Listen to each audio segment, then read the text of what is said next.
اما بعد فاعوذ باللہ من الشیطان الرجیم بسم اللہ الرحمن الرحیم الا ان اولیاء اللہ لا خوف علیہم ولا هم يحزنون صدق اللہ مولانا العظیم وصدق رسولہ النبی الکریم ونحن عزنا علی ذلک من الشاہدین والشاکرین۔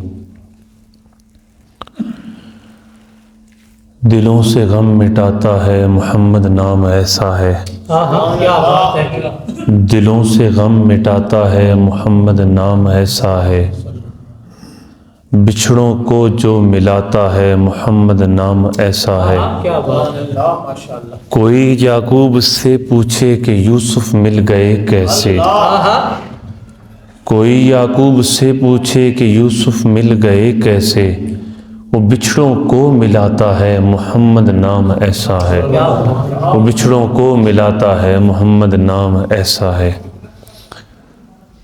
اور حضرت سیدنا غوث اعظم شیخ عبدالقادر جیلانی علیہ رحمہ ہی کی طرف خیال نظر آپ کا کر کے بھی اور اپنی توجہ بھی، اور شاعر نے بھی اللہ والوں کی نسبت کمال کی ذکر کیا ہے کہ انہی کے نام سے پائی فقیروں نے شہنشاہی، کہ کائنات کل میں جتنے بھی میرے رب رسول کے فقیر و درویش اور اللہ رسول کے ڈنکے کی آواز لے کر بجا رہے ہیں، رب رسول کا اعلان کر رہے ہیں، مالک کی محبوب کے دین کی پرچار کر رہے ہیں، تو رب کعبہ کے ان غلاموں کا نام بتایا کائنات کے شاعر نے، کہا کہ انہی کے نام سے پائی، انہی کے نام سے پائی فقیروں نے شہنشاہی، خدا سے جو ملاتا ہے محمد نام ایسا ہے، کہ خدا کی بارگاہ میں جو ربط ہے وہ محمد مصطفیٰ لا تحیت و ثنا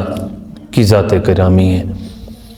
عزیزان محبت، آج کی یہ خوبصورت مجلس میرے علاقے کی بڑی پیاری شخصیت، بڑے خوبصورت، بڑی محبت کرنے والے، پیچھے ان کے گھر میں مجھے جانا نصیب ہوا ٹوک چھپ میں۔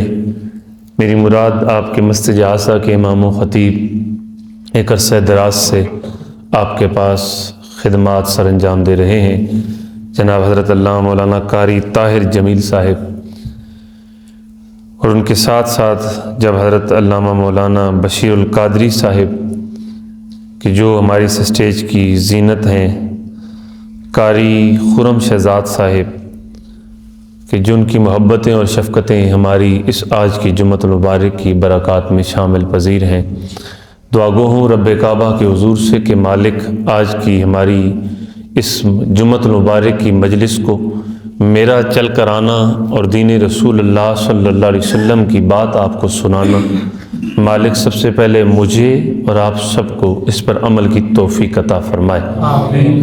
عزیزان اہل محبت، قرآن مجید فرقان حمید کی یہ وہ آیت بینات ہے کہ کثیر علماء کرام سے، کثیر اہل علم سے، کثیر قاری قرآن سے آپ سنتے ہیں، جانتے ہیں، ترجمہ بھی یاد ہوگا، آیت کریمہ بھی بڑی آسان سی ہے کہ مالک کریم نے جب کائنات کے اپنے غلاموں کی شان کریمہ بیان کرنے چاہی، اپنے محبوب کے غلاموں کی اور اپنے محبوب کے دین کی رفاقت کرنے والوں کو، اپنی جان نثار کرنے والوں کو اور اپنے دین مصطفیٰ پر اپنے جان مال اولاد دینے والوں کے لیے جب عزت توقیر بیان کی نا رب نے، تو رب کعبہ نے اپنے محبوب مصطفیٰ کو یہ آیت کریمہ عطا فرمائی اور فرمایا ہے میرے محبوب کائنات کے ہر انسان کو سناؤ، بتا دو کہ الا ان اولیاء اللہ لا خوف علیہم ولا هم يحزنون، کہ کائنات کے انسانوں سن لو، جو مالک رب عز و جل کا دوست ہے، جو مالک سے یاری نبھاتا ہے، جو مالک کے دین پر فنا ہوتا ہے، پھر وہ بندہ عام نہیں ہوتا، پھر رب کا دوست ہوتا ہے، پھر رب کا یار ہوتا ہے، رب کے ساتھ یاری ایسی نبھاتا ہے، اور ایسی کمال دوستی کی ولایت کو نبھاتا ہے، پھر مالک بھی اپنے محبوب کے زبانی سے کہتا ہے محبوب پھر انہیں بتا دو، پھر ان کے ہاتھ ان کے نہیں رہتے، میرے ہاتھ بن جاتے ہیں، میں انہیں اپنے ایسے کمال شان والے عزتوں سے نوازتا ہوں کہ ان کی نگاہ ان کی نہیں رہتی، اس میں شامل میرے رب عز و جل کے کرم نوازی ہو جاتی ہے، ان کے قدم میرے قدم نہیں رہتے، وہ خالی وہ انسان بظاہر رہتے ہیں مگر ان پہ رحمت شامل ربوبیت ہو جاتی ہے، پھر چلتے زمین پر ہیں آواز عرشوں پر آتی ہے، پھر وہ دیکھتے زمین پر ہیں اور نگاہ دیکھنے والے کی تو دیکھ رہی ہے کہ مسجد کی چار دیواری یہ حدود میں ان کی نگاہ چل رہی ہے، مگر رب جانتا ہے کہ ان کی نگاہ عرش و پار بھی دیکھ رہی ہے، رب کہتا ہے کہ پھر ان کی نگاہ کا اثر بہت کائنات کی ہر ایک جگہ ہر ایک مقام پر جاتی ہے۔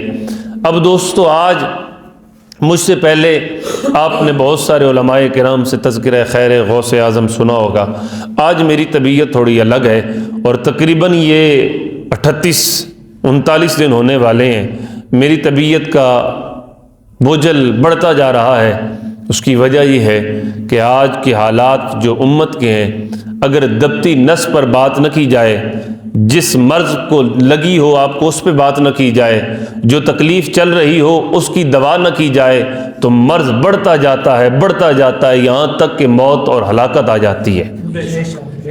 یہ حالت ہماری ہے اور یہی معاشرے کی حالت بنتی جا رہی ہے۔ مجھ سے بہت بہتر اہل علم مواعظ وواز کرنے والے اپنی اپنی باتیں اور اپنے ذکر چھیڑتے ہوں گے، کرتے ہوں گے، میں نہیں کہتا ان کو برا، وہ سب مجھ سے اچھے ہیں، ہر لحاظ سے اچھے ہیں، مگر مجھ ناقص کی جو طبیعت ہے، جو علم جو سیکھا اور پڑھا اور سمجھا ہے، وہ یہ ہے کہ امت کا درد کیا ہے، امت کو اس جن حالات کے معاملات پر کیا مسائل درپیش ہیں، اور سیدنا حضور غوث اعظم شیخ عبد القادر جیلانی علیہ رحمہ کی زندگی کمال سے ہم کیا فیض لے رہے ہیں۔ میری اب اجداد اور ان کے اجداد کہ جو حضور غوث اعظم کے فیض کرم سے ایک عرصہ دراز سے کہ جب سے حضور غوث اعظم کا وصال کمال ہوا، روح کائنات کو چھوڑا اور حقیقت کائنات کی طرف رجوع کیا، اور کائنات والوں نے جب سے 11ویں کرنا شروع کی، آج صدیاں بیت گئی ہیں، ہم 11ویں کر رہے ہیں، لنگر پک رہا ہے، پکا رہے ہیں، کھلا رہے ہیں، کھا رہے ہیں، مگر اس کار خیر خاصہ میں جو نور کمال سیدنا غوث اعظم امت کو دینا چاہتے تھے، جو بات امت کو سمجھانا چاہتے تھے، جس لو کے لیے آپ نے شب و روز سجدہ اللہ کرتے رہے ہیں، جس معاملے کے لیے آپ مالک کی حضور اپنے مولا سے رشتہ کمال کو جوڑتے رہے ہیں، وہ کیا ہے، وہ حقیقت کمال کیا ہے، وہ رشتہ کمال کیا ہے، میرے شان رب عز و جل کی شان کمال کیا ہے، میرا مولا کے حضور سجدہ کمال کی نعمت شان کریمہ کیا ہے، میں مولا کے حضور جب سجدہ کرتا ہوں اس سجدے پر اثر کیوں نہیں ہے، میں بھی سجدہ کر رہا ہوں، میں بھی آج قادری خود کو کہتا ہوں، آپ بھی قادری اور سروردی اور نقشبندی کہتے ہیں، مگر ہماری دعاؤں میں، ہمارے سجدوں میں، ہماری التجاؤں میں وہ اثر کمال کیوں نہیں ہے کہ جو حضور سیدنا غوث اعظم کے مریدین و غلاموں میں ہوا کرتا تھا، جو آپ کے فقیروں میں ہوتا تھا۔ عزیزان محبت، میں بات یہ چھیڑنا چاہتا ہوں کہ ہم تو کہتے ہیں سیدنا غوث اعظم نے کمال خدمات دی ہیں، ارے غوث اعظم کی شان کریمہ تو سب سے پہلی بات یہ ہے کہ آپ کو اللہ رب العزت نے پیدائشی ولی کامل بنایا تھا، وہ ولایت کمال آپ کو دی تھی، وہ علم کمال دنیا میں آپ نے سیکھا تھا، وہ اپنی جگہ دنیا میں آنے سے قبل ہی اللہ نے آپ کو جو عزت کمال دی تھی، اس کی انتہا یہ ہے کہ جب کائنات میں آ کے آنکھیں کھولیں، جب کائنات میں آ کر سانسیں لینا شروع کی، تو پھر صاحبان محبت پورے آپ کے علاقے و محلے میں، اس پورے ایریے میں آمد رمضان ہوتی ہے، آمد رمضان ہوتی ہے، آمد رمضان میں بادل اپنا اثر دکھاتے ہیں، پورے محلے میں پریشانی لاحق ہو گئی کہ یار روزے کی آمد ہے، سمجھ نہیں آ رہی روزہ ہے یا نہیں ہے، کیا کریں؟ کہا سمجھ نہیں آ رہی، سوچو۔ کہا حضرت ابو صالح جنگی دوست بڑا فقیر آدمی ہے، بڑا درویش اور فقر والا بندہ ہے، اس کے سسر بھی بڑے فقیر و درویش ہیں، ان کی مجلس میں جاتے ہیں، ان سے جا کے ہاتھ ملاتے ہیں، پتہ کرتے ہیں وہ فقیروں کے خاندان سے فقر والے لوگوں ذرا بتاؤ کہ روزے کی پریشانی لاحق ہو گئی ہے کہ روزہ ہے یا نہیں ہے، بادل اپنا اثر دکھا رہے ہیں، اب روزہ نکل جائے گا تو ڈر ہوگا، خوف ہوگا، لہذا روزہ نہ نکل جائے۔ یہ دستک جا کر ابو صالح جنگی دوست کے گھرانے پر دی گئی، پتہ کیا گیا کہ حضور بتائیے۔ آپ نے کہا ٹھہرو، کچھ عقل دوڑاتے ہیں، کچھ سمجھتے ہیں، کچھ سمجھاتے ہیں۔ جب بات پتہ کی گئی، آپ نے اپنی زوجہ محترمہ حضرت ام الخیر سے پتہ کیا، مائی صاحبہ بتائیے لوگ یہ سوال پوچھ رہے ہیں۔ کہا میرے بطن سے میرا یہ فرزند جب دنیا سے آیا ہے، میں نے اسے دنیا میں آتے ہوئے عجب معاملات دیکھے ہیں، میرا دل و روح کہتی ہے، میری جان و تمنا کہتی ہے کہ اگر میرے عبد القادر نے آج صبح سحری سے لے کر اب تک دودھ کا گھونٹ نہیں پیا تو میرا دل اور وجدان کہتا ہے کہ آج روزہ ہے، آج روزہ ہے۔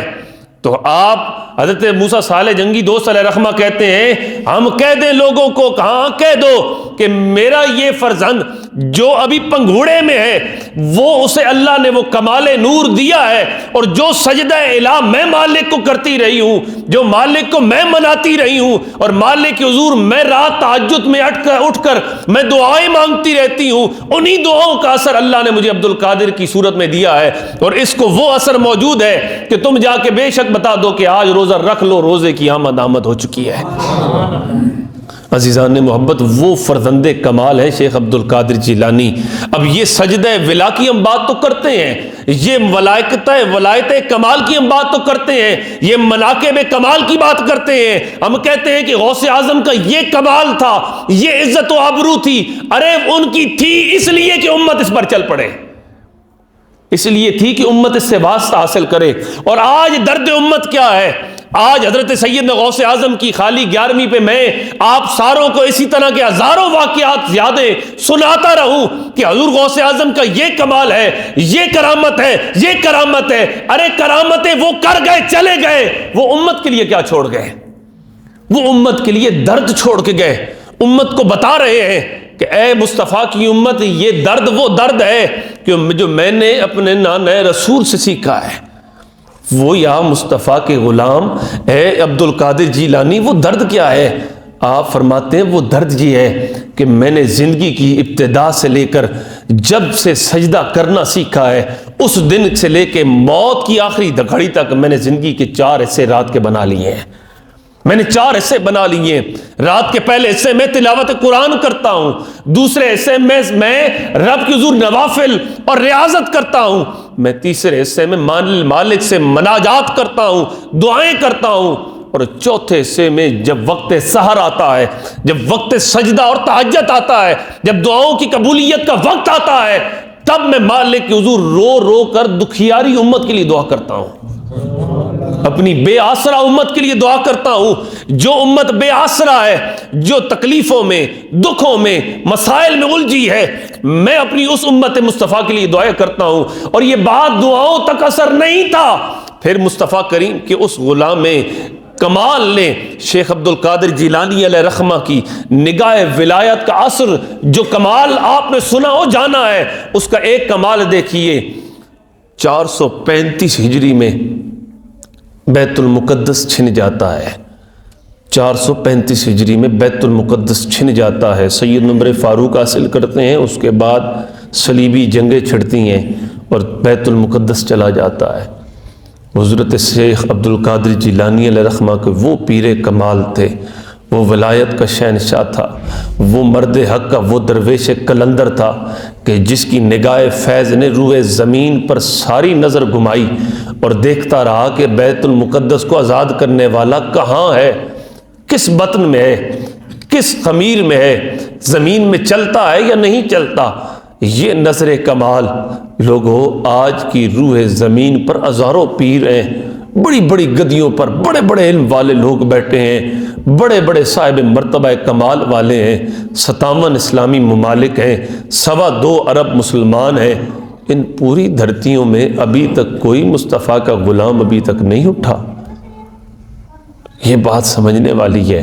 حضرت شیخ عبد القادر جیلانی علیہ رحمہ جب نگاہ کمال دیکھتے ہیں کہ بیت المقدس امت کے ہاتھوں چلا گیا، قبلہ اول ہاتھوں سے چلا گیا، اب خیال کیا دنیا کائنات میں کہاں ڈھونڈوں میں اس بندہ مجاہد کو، کس زمین پہ ڈھونڈوں جو میرے اس بیت المقدس کو لوٹا کر امت کو پلٹا دے۔ سوچا، دیکھا تو آپ کی نگاہ فیض نے حضرت حماد الدین کی نگاہ آپ پر پڑی، حضرت نور الدین زنگی علیہ رحمہ کے والد گرامی۔ دیکھیں ولایت کمال کیا ہے، سجدوں کا اثر کیا کہاں تک جا رہا ہے۔ درد ہے امت کا، آج بیت المقدس چھنا تھا اور حضور غوث اعظم کی سارے سجدوں اثر تڑپ اٹھے، اور آپ کا اثر اس قدر گھوم گیا کہ آپ نے حضرت حماد الدین علیہ رحمہ کو خط لکھا، اور خط لکھ کر کہتے ہیں حماد الدین تیرے لشکر میں ایک ادنا سا سادہ سا سپاہی ہے، نام تاریخ میں ایک اویس الدین آیا ہے، ایک رکن الدین آیا ہے۔ اویس الدین، اس کو ملو، اسے بلاؤ اپنے دربار پر، اور دربار پر بلانے کے بعد اسے اپنی فوج کا سپہ سالار بنا دو۔ حضرت حماد الدین علیہ رحمہ نے حضرت اویس الدین کو بلایا اور بلا کے کہا کہ آج سے تم سپاہی نہیں، تم اس پوری فوج کے سپہ سالار ہو۔ کہا حضور حکم بجا ہے، سپہ سالار ہوں کیا کروں گا؟ کہا کہ ایسے ہو صلیبیں جنگیں مصر کی طرف لگی ہیں، وہاں چلے جاؤ اور مصر کے ان صلیبیوں سے جنگ کرو۔ حضرت اویس الدین جنگ کرنے کے لیے چلے جاتے ہیں، اللہ رب العزت کرم فرماتا ہے، نگاہ غوث اثر کرتی ہے اور جنگ میں فتح ہوتی ہے۔ حضرت اویس الدین فتح حاصل کر کے پلٹتے ہیں، اور پلٹ کر حضرت حماد الدین علیہ رحمہ سے کہتے ہیں کہ حضور ایک سوال پوچھنا چاہتا ہوں۔ پوچھو ویس، کیا پوچھنا چاہتے ہو؟ حضور پوچھنا یہ چاہتا ہوں کہ آپ نے، میں ادنا سا سادہ سا سپاہی تھا، میری عزت و وقت پورے سپاہیوں میں کوئی نہیں جانتا تھا، آپ کو کیسے مجھ پر نگاہ پڑ گئی؟ آپ نے مجھے سپاہیوں سے اٹھایا اور سپہ سالار بنا دیا، چیف اور آرمی اسٹاف بنا دیا، اتنے بڑے عہدے پر بٹھا دیا، اور پھر ساتھ ساتھ حکم کر دیا کہ مصر جاؤ اور صلیبیوں سے لڑو۔ میں لڑا اور اللہ نے فتح دی اور فتح ہو کر آیا، آ بھی گیا، یہ ماجرا کیا ہے؟ حضرت حماد الدین کہتے ہیں ماجرا کچھ نہیں ہے، میری نظر تیرے پہ نہیں پڑی، میری بہت بڑی فوج تھی، میری نظر کہاں اس قابل، تجھ پر نظر پڑی ہے عبد القادر کی، تجھ پر پڑی ہے شیخ عبد القادر جیلانی کی۔ کہا حضور اگر ان کی نظر پڑی ہے تو اجازت مرحمت فرمائے تو میں ان سے جا کر شکر گزار نہ ہو جاؤں، ان کی دست بوسی نہ کراؤں۔ کہا چلے جاؤ۔ حضرت اویس الدین چلے، بغداد پہنچے، حضرت شیخ عبد القادر جیلانی علیہ رحمہ کی بارگاہ میں سلام عقیدت پیش کیا اور شکر ادا کیا کہ حضور بڑی مہربانی فرمائی، سادے سے سپاہی کو اٹھایا اور سپہ سالار بنا دیا، کتنی نگاہ ولایت کی۔ فرمایا ویس بات یہ تھوڑی سی نہیں ہے، بات آگے بھی ہے۔ کہا حضور اور کیا ہے؟ کہا کہ تیرے بھائی کے گھر، تیرا ایک گھر میں ایک فرزند پیدا ہوگا، وہ فرزند میرا بیت المقدس واپس پلٹا کر دے گا، وہ فرزند میرا بیت المقدس پلٹا کر دے گا۔ کہا حضور بیت المقدس پلٹا کے دے گا، میری کیا ڈیوٹی ہے؟ کہا تمہاری ڈیوٹی یہ ہے کہ تم نے اس کی تربیت کرنی ہے، تم نے اس کی تربیت کرنی ہے۔ حضرت اویس الدین علیہ رحمہ وہاں سے نکلتے ہیں، پلٹتے ہیں اپنے گھر کی طرف، آتے ہیں، اللہ نے کرم فرمایا، آپ کے بھائی یعنی اللہ نے اولاد دی، بیٹا پیدا ہوا۔ جب بیٹا پیدا ہوا تو اب خیال ہو گیا، یقین ہو گیا کہ واقعہ وہی، شاید وہی بچہ ہے، یہ وہی بچہ ہے جسے کائنات صلاح الدین ایوبی کے نام سے جانتی ہے، جسے کائنات صلاح الدین ایوبی کے نام سے جانتی ہے۔ پھر حضرت سلطان صلاح الدین ایوبی علیہ رحمہ اس ماں کے بطن 6 سال کے ہیں۔ تاریخ نے یہاں کمال بات رقم کی ہے کہ حضرت صلاح الدین ایوبی علیہ رحمہ ابھی 6 سال کے ہیں۔ 6 سال کی عمر میں آپ کو اپنے چچا پکڑتے ہیں، سید ادنا حضور غوث اعظم کی بارگاہ کمال میں لے جاتے ہیں اور جا کر عرض کرتے ہیں حضور خادم آ گیا ہے، نوکر آ گیا ہے، اس پر کرم نوازی فرمائیے۔ آپ تاریخ میں ملتا ہے کہ آپ نے ان کی گردن پر ہاتھ پھیرا تھا اور ہاتھ پھیر کر دعا فرمائی تھی کہ میرے بیت المقدس کو اور امت کے اس سجدہ اول کو تم نے آزاد کرانا ہے اور تم نے یہ نگہبانی سنبھالنی ہے۔ اب یہاں جو باتیں خاص کرنے لگا ہوں، جہاں جو نقطہ ایک سمجھانا چاہتا ہوں، میں تو علم کے نقطے نہیں کھول سکتا مگر ایک سادہ سی بات سمجھانا چاہتا ہوں۔ ولایت کمال نظر ہے غوث اعظم کی، اور صاحب تربیت ہیں حضرت اویس الدین، جو سپہ سالار بن چکے ہیں، جو فوج کی تربیت کی مشق حاصل کر چکے ہیں۔ یہ کمال مرتبہ حاصل رکھنے کے بعد بھی حضرت اویس الدین یہ نہیں کہتے کہ شیخ عبد القادر جیلانی علیہ الرحمہ نے کہہ دیا ہے اب صلاح الدین ایوبی وہ اس مرتبہ کمال تک چلا جائے گا۔ 6 سال کی عمر ہے، آپ کی ماں کہتی ہے کہ اے میرے بھائی اب میرا بیٹا دے دے، تم ادھر سے لے آئے ہو۔ کہا نہیں، ابھی تو باتیں شروع ہوئی ہیں، ابھی تو منزل چلی ہے، ابھی تو بات چھڑی ہے، اب تو صلاح الدین کی ساری منزلیں طے کرانی ہے۔ 25 سال لگے حضرت سلطان صلاح الدین ایوبی کو سلطان بنانے کے لیے، اور 25 سال کی مضبوط چکی میں پسایا اور ایک ایک مشق کرائی۔ انہوں نے یہ نہیں دیکھا کہ وقت کے غوث نے بشارت دی ہے، وقت کے غوث نے بات کہہ دی ہے، وقت کے غوث نے یہ بات سمجھا دی ہے کہ سلطان صلاح الدین ایوبی فتح کرے گا بیت المقدس کو۔ انہوں نے اس بات پر خالی تکیہ نہیں کیا، انہوں نے کہا یہ بات غوث کی اپنی جگہ بجا ہے، محنت کرنا بھی بجا ہے۔ ہم نے محنت کرنی ہے، ہم نے تربیت حاصل کرنی ہے، ہم نے اپنی نسل کو سمجھانا ہے، ہم نے اپنی نسل کو رسول اللہ کے دین پر لانا ہے، ہم نے سلطان صلاح الدین ایوبی کو مصطفیٰ کے گھرانے کی باتیں سمجھانی ہے، ہم نے اس کو بتانا ہے کہ مسجد اقصی کو فتح کرنے کے لیے عمر بن خطاب کیسے اکیلے نکلے تھے، عبیدہ بن جراح نے کس طرح جنگ لڑی تھی۔ سلطان صلاح الدین ایوبی کو یہ ایک بات سمجھائی گئی، بیت المقدس کی عظمت و توقیر سکھائی گئی، بتایا گیا 15ویں پارے کے قرآن کی آیات بتا رہی ہے کہ سلطان صلاح الدین ایوبی یہ یاد رکھنا، یہ اقصی وہ جگہ ہے جو انبیاء کی معراج کا مقام ہے، سارے انبیاء کی عبادت کی جگہ ہے۔ میرے دوستو یہ ساری باتیں سلطان صلاح الدین ایوبی جب یاد کر لیتا ہے، جب مسند سلطانیت پر بیٹھ جاتا ہے، پھر جا کر بیت المقدس کو آزادی کی جنگ لڑتا ہے اور کائنات والوں کو حق کی راہ پر چلاتا ہے۔ لوگوں یہ بات تقریریں یا فلسفوں کی نہیں ہے، یہ بات سمجھانے والی یہ ہے کہ شیخ عبد القادر جیلانی علیہ الرحمہ کا بارگاہ خالی فیض نہیں دیتا تھا، خالی تقریریں نہیں کرتے تھے، خالی واز نہیں کرتے تھے، وہ امت کو مضبوط بناتے تھے۔ وہ شیخ عبد القادر جیلانی علیہ الرحمہ کا مدرسہ وہ مدرسہ تھا جہاں جنگی مشقیں ہوتی تھیں، جہاں تلوار بازی سکھائی جاتی تھی، جہاں گھوڑا سواری سکھائی جاتی تھی، جہاں جنگوں کے لیے نوجوانوں کو تیار کیا جاتا تھا۔ معذرت صد معذرت کے ساتھ میں نے بھی اداروں میں پڑھا ہے، میں نے بھی مدرسوں میں پڑھا ہے، ان علماء نے بھی پڑھا ہے۔ کوئی ایک مدرسہ اٹھا کے لا کے دکھا دو کہ جس مدرسے میں ایک ٹیٹی پستول چلانا سکھائی جاتی ہو، کوئی مدرسہ اٹھا کر دکھا لو، نہیں ملے گا۔ کہنے کو کہنے والے کہتے ہیں کہ حضرت نہیں سکھا سکتے، ہم اسلحہ اگر مدرسوں میں سکھانا شروع کر دیں تو کوئی مدرسے والا آج ہمت کر کے کر لے، سارے بچے سمیت استادوں سمیت محتمم سمیت سب جیلوں میں ہوں گے، سب جیلوں میں ہوں گے۔ بولیں گے کیا گناہ کر دیا؟ کہا گناہ کر دیا، تم مدرسے والوں کو دہشت گرد بنا رہے ہو، مدرسے والوں کو تم دہشت گردی سکھا رہے ہو۔ اب پوچھو نا شیخ عبد القادر جیلانی سے جا کے کہ حضور آپ نے کیوں سکھایا اپنی طلباء کو تلوار بازی، آپ نے کیوں سکھایا اپنے شاگردوں کو نیزہ بازی، کیوں سکھایا، کیوں نیزے چلانا سکھائے، کیوں سکھایا؟ کہا کہ علم کا عرفان بھی دیا اور حق کی راہ پر چلنے اور ڈٹنے اور مرنے کی راہ بھی دی ہے۔ لوگوں میرے دوستوں اور میرے سنگیوں اور میرے دل کے یاروں، مجھے بتاؤ کہ وہ مدرسہ ڈھونڈ کے تو لاؤ۔ میں معذرت کے ساتھ کہتا ہوں، دل پھٹتا ہے، مسلمان کوئی ادارہ ایسا بنا نہیں سکتے۔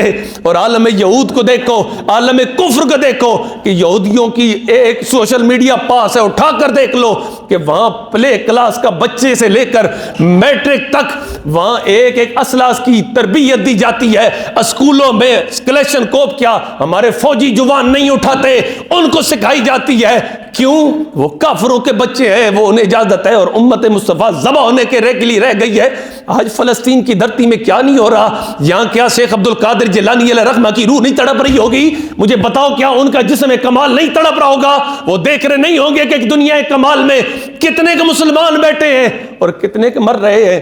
میرے دوستو یہ آج کی چند دنوں کی خبر ہے کہ مسلمانوں کی ہڈیوں کو کتے نوچ رہے ہیں، مسلمانوں کے جسموں کو کفن دینے کے لیے بندہ نہیں ہے۔ جو ایک تقریباً غالباً میں نے اس دن میڈیا پہ دیکھا کہ 50 کے قریب جسموں کو کفنایا گیا، دفنانے کے لیے وہ لے کر گئے، جب لے کے جانے لگے وہ رکھنے لگے، زمین کو کھڈا کھودنے لگے، وہ کافروں نے ان سارے دفنانے والوں کو شہید کر دیا۔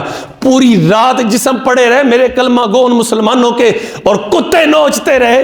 بتاؤ کیا ہمارے جسم اسی لیے ہیں؟ کیا ہم مسلمان اسی لیے ہیں؟ کیا میرا کلمہ یا ان کا کلمہ جدا ہے؟ یا میرا خدا یا ان کا خدا جدا ہے؟ میرے مصطفیٰ نے تو کہا مصطفیٰ کی امت جست واحد ہے، ایک جسم رکھتی ہے۔ کہاں میرا جسم اور کہاں میرے مصطفیٰ کے ان غلاموں کا جسم؟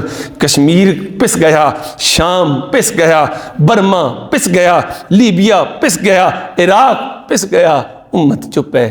آج مسجد اقصیٰ کو اڑانے کی پلاننگ ہو چکی ہے۔ مسجد خالد بن ولید جو حضرت خالد بن ولید نے اپنے دستے مبارک سے رکھی تھی وہ اڑا دی گئی۔ مسجد سلطان صلاح الدین ایوبی کہ جو مسجد اقصیٰ کے قریب بنائی گئی تھی اس کو اڑا دیا گیا، اپنے ہاتھوں سے بنایا تھا سلطان صلاح الدین ایوبی نے۔ ان قریب مسجد اقصیٰ بھی گر جائے گی تو میں کیا کروں گا؟ میں کیا کہوں گا؟ او میں جی میں مسلمان ہوں، میں جی کلمہ پڑھتا ہوں، او جی میں جمعے پہ تقریر کرتا ہوں، میں لوگوں کو سجدے کا ڈھنگ سکھاتا ہوں، او میرے سجدے، او میری دعائیں، او میری یہ دعائیں، یہ تقریریں کس کام کی کہ میرا مسلمان ذبح ہو رہا ہے، میرا مسلمان کس رہا ہے، میرے مسلمان کی بوٹیاں ہو رہی ہیں، میرے مسلمان کے ہسپتالوں کی آج سے کہتے ہیں نا کہ کربلا کا واقعہ بڑا دردناک تھا، کربلا والے سادات کٹ کے آئے تھے۔ مجھے بتاؤ نا کہ اس غزہ میں کتنے سید زادے اڑ چکے ہیں۔ ایک سید زادہ ہے، ہاسپٹل میں ڈاکٹر تھا، وہ ہاسپٹل میں مریضوں کا علاج کر رہا تھا، علاج کے دوران اس کے سامنے ایک میت آئی جو اس کے والد کی ہے، پھر بتایا جاتا ہے تیری بیوی بھی شہید ہو گئی، تیرے بچے بھی شہید ہو گئے۔ بتاؤ وہ کربلا کا حسین جس درد کے ساتھ چیخا ہوگا، کیا اس ڈاکٹر کی چیخ نہیں نکلی ہوگی جو حضور کی آل کا فرد ہے؟ کیا وہ نہیں کہتا ہوگا کہ امت ساری مر گئی ہے؟ کیا 57 اسلامی ممالک میں پورا دم خم نہیں ہے؟ اس کی وجہ سن لو دوستو، آج امت جن حالات پہ نا اس کا درد سن لو، اس کی حالت کیا ہے، وجہ کیا ہے؟ اس کی وجہ یہ ہے کہ ہمیں وان ہو گیا ہے۔ آپ پوچھو حاجی وان کیا ہے؟ حضور سے پوچھتے ہیں، حضور کے در مبارکہ میں رہنے والے لوگوں سے پوچھتے ہیں، اے صحابہ رسول تم بتاؤ وان کیا ہے؟ مصطفیٰ جان رحمت نے فرمایا میرے صحابہ ایک وقت آئے گا میری امت کٹ رہی ہوگی، دوسرے مسلمان کو کوئی درد نہیں ہوگا، دوسرے مسلمان کو احساس نہیں ہوگا، دوسرے مسلمان کو کوئی تکلیف نہیں ہوگی، وہ اپنے کاموں میں لگا ہوگا، اسے اپنی خوشیاں لگیں گی، اپنے دکھ لگیں گے، اپنی آزادی آسانی لگے گی، اپنی ریل پیل میں صبح و شام لگا ہوگا، اسے نہیں پرواہ ہوگی۔ شادیاں کرو، خوشیاں کرو، مٹھائیاں بانٹو، ایک دوسرے کے گھر میں خوشیوں سے جاؤ۔ مجھے بتاؤ کہ آپ لوگ اس پورے ڈھوک ڈھیری والے، مجھے بتاؤ کہ ہماری خوشیاں نہیں چل رہی؟ کیا ہمارے گھروں میں معاملات نہیں چل رہے؟ بڑے مزے سے چل رہے ہیں۔ آج 38 دن ہو گئے مسجد اقصیٰ کے مسلمان کٹ رہے ہیں، اور وہ دن قریب نہیں کہ مسجد اقصیٰ بھی گر جائے، وہ دن قریب ہے۔ حالات بالکل اس پوزیشن پہ آ چکے ہیں کہ ہیکل سلیمانی بنانے والے مسجد اقصیٰ کو عنقریب گرا دیں گے۔ رسول اللہ صلی اللہ علیہ وسلم نے جب یہ نہ کہا نا میرے صحابہ سنو کہ اس ٹائم امت اس طرح کرے گی، تو حضور سے عرض کیا حضور مصطفیٰ کی امت ایسے کرے گی؟ کہاں ایسے کرے گی؟ کہا یا رسول اللہ ہم تھوڑے ہوں گے؟ کہا نہیں تم بہت زیادہ ہوگے۔ کہا یا رسول اللہ ہم اتنے زیادہ ہوں گے، ہم 313 تھے تو ہم نے 1000 کو اڑا کے پھینک دیا، ہم غزوہ خندق میں چند 100 تھے تو ہم نے ہزاروں کی تعداد کو اڑا کے پھینک دیا، ہم نے خیبر میں اتنے کو اڑا کے پھینک دیا، ہم اتنے تھوڑے ہوں گے؟ کہا نہیں تم بہت ہوگے۔ کہا یا رسول اللہ ہم کیوں نہیں کافروں کو اڑا سکیں گے؟ کہا تمہیں وہن ہو جائے گا۔ کہا رسول اللہ وہم تو سمجھ آیا، وہن کیا ہے؟ کہا کہ وہن کا مطلب یہ ہے کہ حب الدنیا و کراہیت الموت، کہ تمہیں دنیا سے پیار ہو جائے گا اور موت سے نفرت ہو جائے گی۔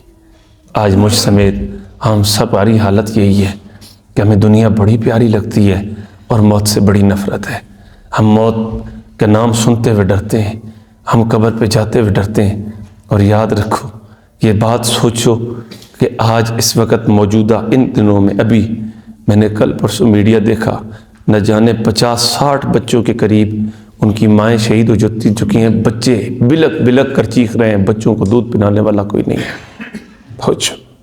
سوچو میرے گھر میں بھی میری اولادیں ہیں، تمہارے گھر میں بھی تمہاری اولادیں ہوں گی، 10 کیا آدھا گھنٹہ بچہ چیخے تو دل منہ کو آتا ہے کہ یار گھنٹہ ہو گیا میرا بچہ چیخ رہا ہے، گھنٹہ ہو گیا میرا بچہ چیخ رہا ہے، اس کی ہچکی نہیں رک رہی، اسپتال لے جاؤ، فلانی جگہ لے جاؤ۔ تو وہ بھی مسلمانوں کے بچے ہیں یار، وہ بھی مسلمانوں کی اولادیں ہیں، مگر ہم مسلمان نہیں ہیں، ہم صرف روایتی مسلمان ہیں، ہم رسم نبھا رہے ہیں، ہم خالی دنیا کو بتا رہے ہیں ہم مسلمان ہیں، ہم حقیقت میں وہ روح ہمارے پاس نہیں ہے، حقیقت میں وہ درد نہیں ہے۔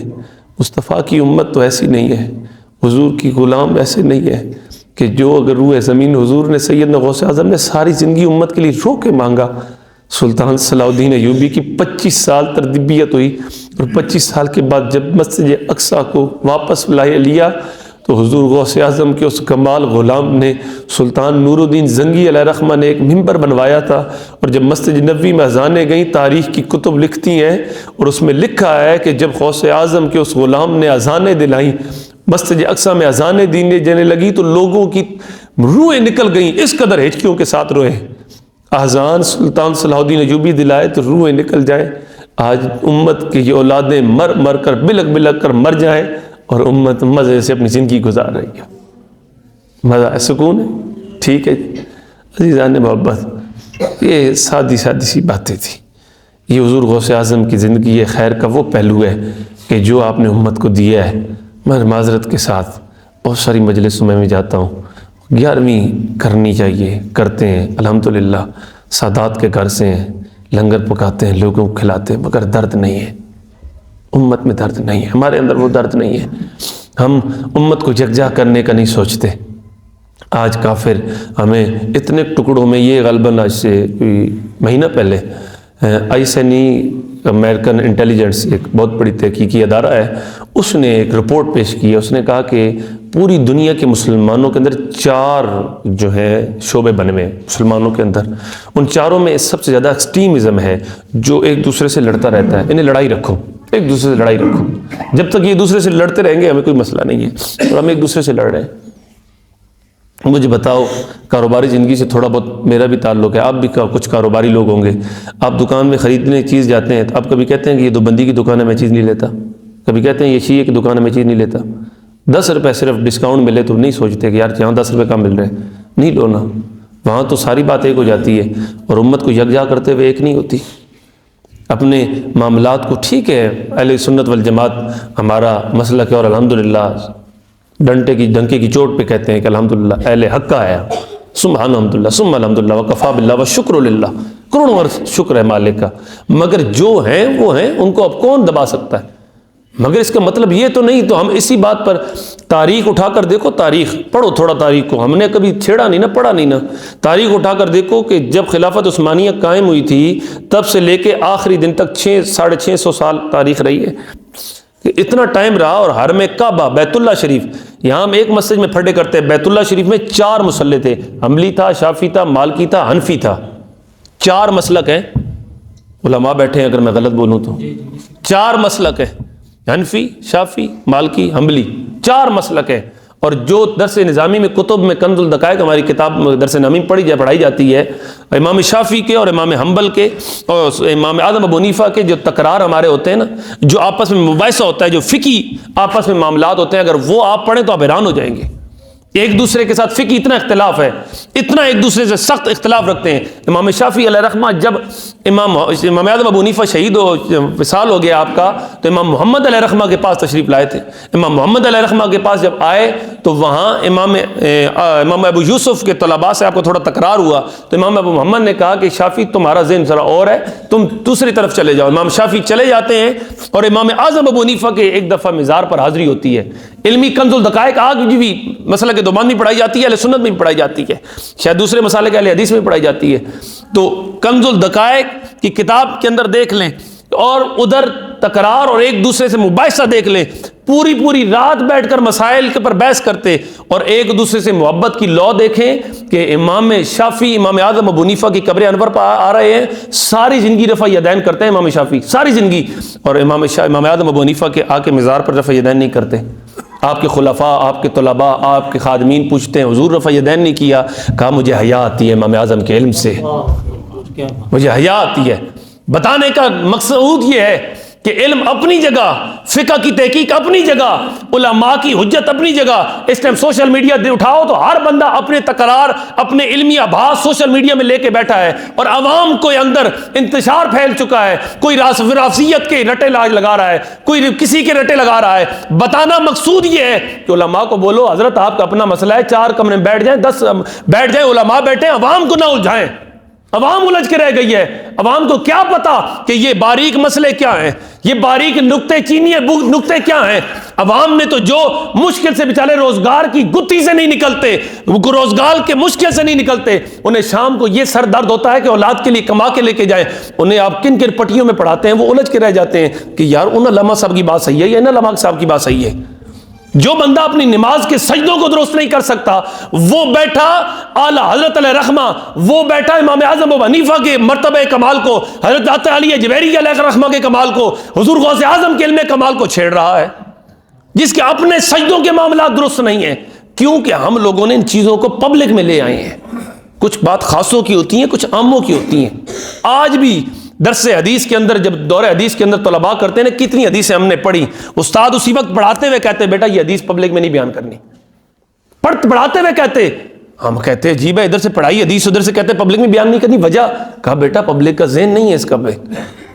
قبلہ بابا جی امیر المجاہدین علیہ رحمہ نے ایک بات نہیں کی، وہ گلا ہے جی ان کی جڑی میں کھولنا نہ، اگر کھول دیویں تو تسے حیران ہو ویسو اور میری شد بوٹیاں کر دو۔ حضور سید ابو ہریرہ رضی اللہ تعالیٰ عنہ کی یہ جملہ ہے، آپ نے فرمایا میں نے ظاہراً علم دیا ہے تمہیں، ظاہراً علم، اگر حقیقی علم کھولو تو تمہاری بوٹیاں میری نوچ کھاؤ۔